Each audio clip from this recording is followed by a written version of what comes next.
Good evening. I'm Cihuapilli Rose Amador, and this is Native Voice TV. This is Native Voice TV. This is Native Voice TV. And this is Native Voice TV. And this is Native Voice TV. People do hear us and remember us that we were on Native Voice television first. Saw them first here. We're watching Native Voice TV!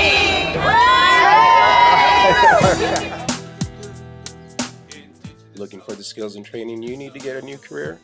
Call CTC, the Center for Training and Careers, and start working towards that new career today. Call CTC in San Jose.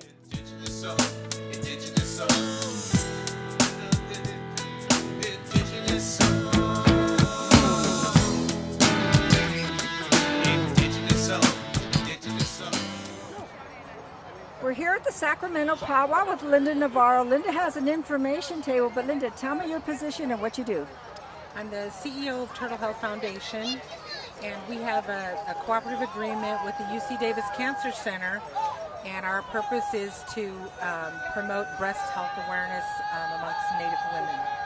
And so I've seen you at other powwows. You go out to the powwows and you have little cards with, this is really unique. You have the ribbon, but it's a feather. Mm-hmm. Right. We have an American Indian Advisory Council to our research project at UC Davis, and one of our members is an artist, and she created this American Indian ribbon of life, and it symbolizes the hope and from a Native perspective. And we make this available.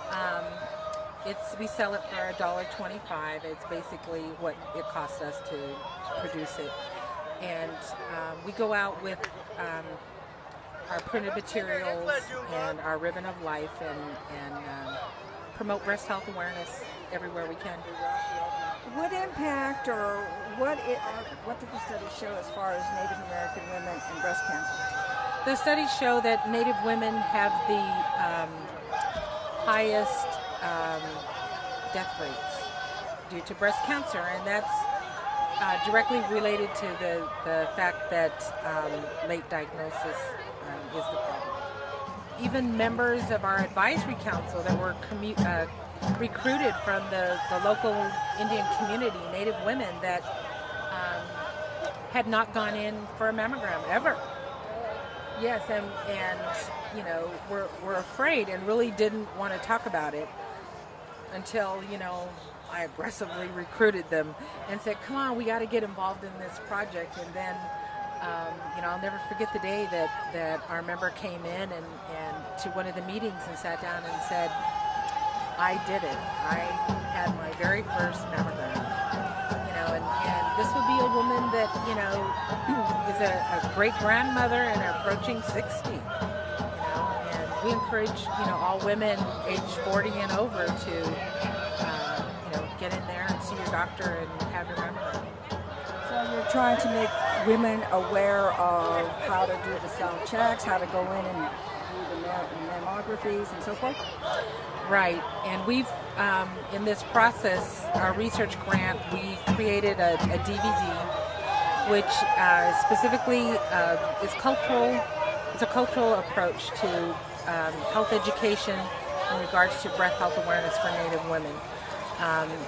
There's exercise programs on there on the DVD. Talks about the actual breast exams, mammographies, how important it is that everyone go in and get their exams so that if there is a diagnosis, we want to catch it as early as possible so that there can be follow-up treatment. How's the response been at the powwows? At the powwows, the response is very favorable. We get a lot of folks that come by that are breast cancer survivors. They, add their names to our database. They really like the feather. People want to put it on their shawls. They want to share it with their family members. So we've made this feather available to tribal organizations all across the country. The Mayo Clinic has ordered tons of feathers.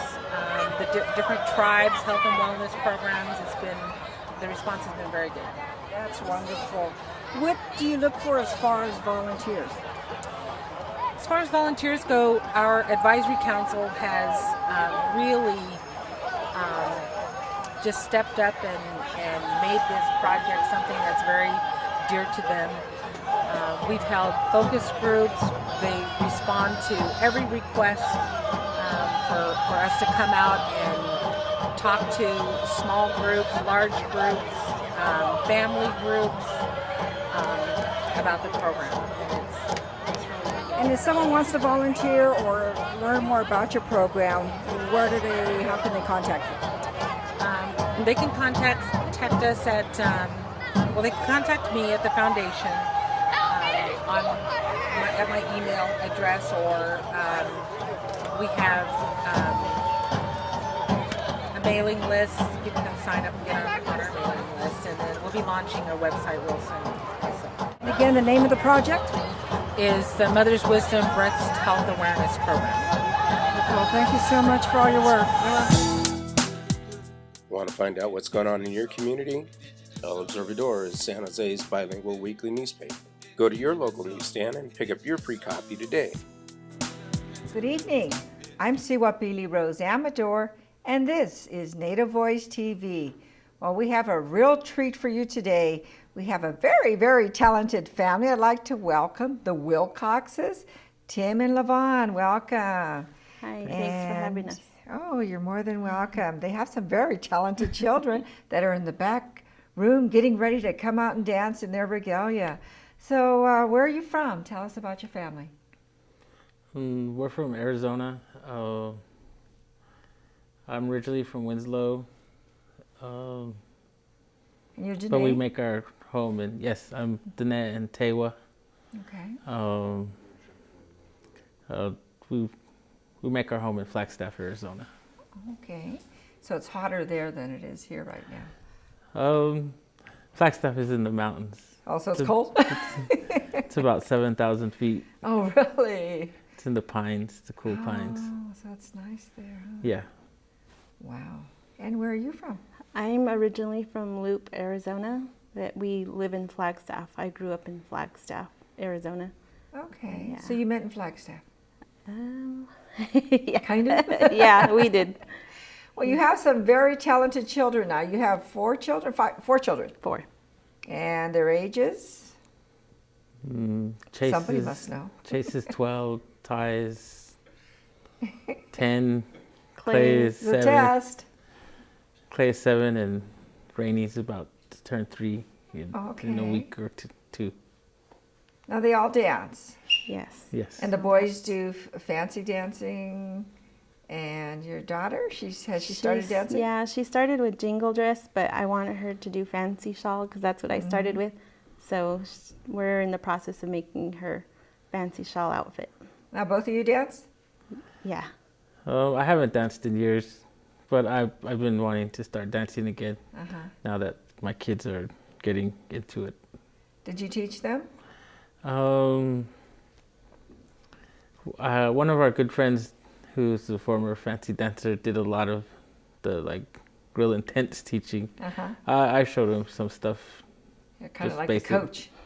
Yeah, he's more like a coach because he's really serious about it and shows them gets really into it. Yeah. Talks about combinations and steps and really gets into it. He was pretty funny. When we were younger, he had a tape that was he got all his footwork and dance steps from, and it was a video tape of some kung fu flicks, so they could get kicks, and then it had Fred Astaire and Ginger, so he could get dance combinations, and then also Oh, really? then all the other end of the spectrum would be a Janet Jackson video for some really fast footwork. So they learned it all. Well, that's how hardcore he is into dancing. Wow. It's pretty good. Now you have a Stanford Powwow t-shirt on, and I understand you're going to Stanford. Yes. What are you majoring in? Archaeology. Wow. Oh. Yeah. You said you were a Stanford dropout. That's pretty impressive. But you started a while back, and then you returned? Yeah, I returned last fall. and I changed my major from anthropology to archaeology, and so I'll be graduating this spring. Oh, well, congratulations. That's wonderful. So how long has that taken? Well, not counting the break, but I guess if you don't count the break, it's 5 years. that's pretty impressive. Congratulations. A lot of hard work. Yeah. So you worked on the Stanford powwow? I did a little work last year on the publicity. I ran it in 1992, so. And it took all of your time. Yeah. Well, you know what? I want you to tell me more about the Stanford powwow, but first I want to see the kids dance. Okay, so Okay. let's watch them dance.